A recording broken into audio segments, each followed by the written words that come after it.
The Edmonton Oilers put on the performance that the Toronto Maple Leafs wished they would have, as the Oilers are now off to the Western Conference Final. I was going to say second round. That's not it. They're off to the Western Conference Final, the NHL's Final Four, after a fantastic performance. And that is winning hockey. And I will just, again, we talked about this the other day.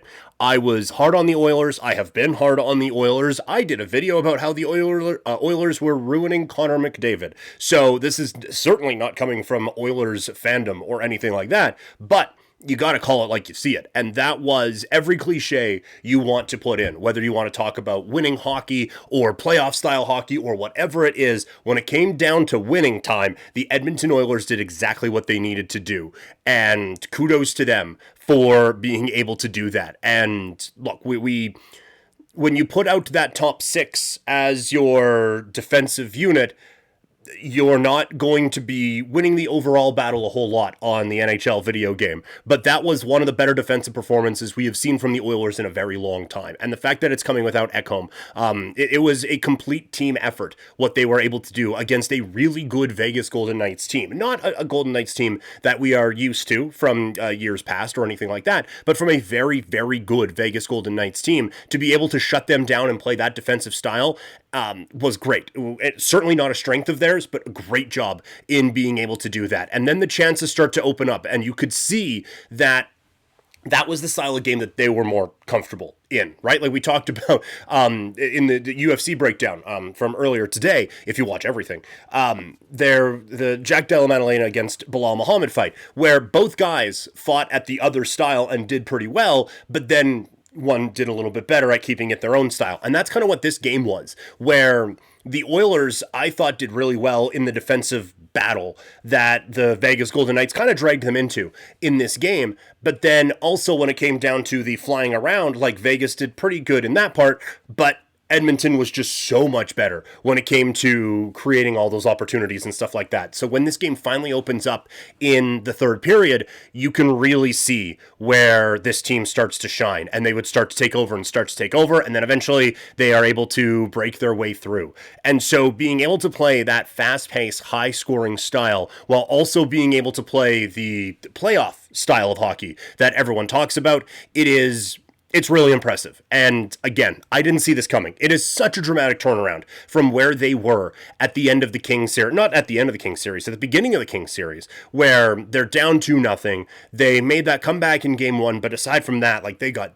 dummied in that game, to now being able to switch it on and be this complete hockey team is really impressive. And the other aspect of this that I think has to give Oilers fans a lot of confidence is whatever was bothering Stuart Skinner appears to have been figured out. Not that he stole them this game or anything of the sort, but he was everything they needed him to be. It is back-to-back shutouts to close out a playoff series, which I don't think anybody saw coming. So there is a lot that I think that Oilers fans can be excited about. But this is feeling a little bit like last season, where they had to pull Skinner. That was the second round too, wasn't it? I guess this one was kind of part of the first, but they pull Skinner. He has to come back in for whatever reason, and now he has got back into his groove, and he has figured it out. It really does seem like that this team is in a very good, and obviously they're in a good spot. They're one of the final four. They are 8 wins away from the Stanley Cup. So obviously they are in a very, very good spot right now. Thank you guys so much for hanging out and watching today. We'll get to the Vegas aspect of this in just a sec, but do want to remind you, if you check the link wherever you are consuming this, whether it's podcast form or on YouTube, there is a tip button now if you want to support what we are doing here and support a small creator on Couch Potato Diary. That would be greatly appreciated if you have the means. If you don't, just a subscription on podcast form or on YouTube, or a like or a review. All of that means the world to me.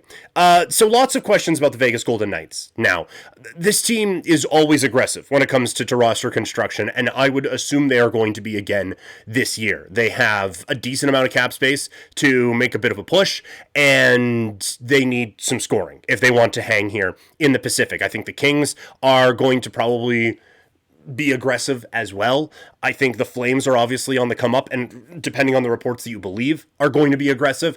And but obviously the Oilers are here to stay. So there is a lot that I think you have to look at from a Vegas standpoint, and we're going to do off-season previews. I thought it was going to be this week. It might move to next week now, but we're going to be doing off-season previews for some of these teams, and when you're looking at it, goal scoring is the thing. Like, this team defensively is good. Adin Hill is... I don't know, like, he is not upper echelon, but he is good. He won him a Stanley Cup and is good enough that it is not a problem you have to solve right now.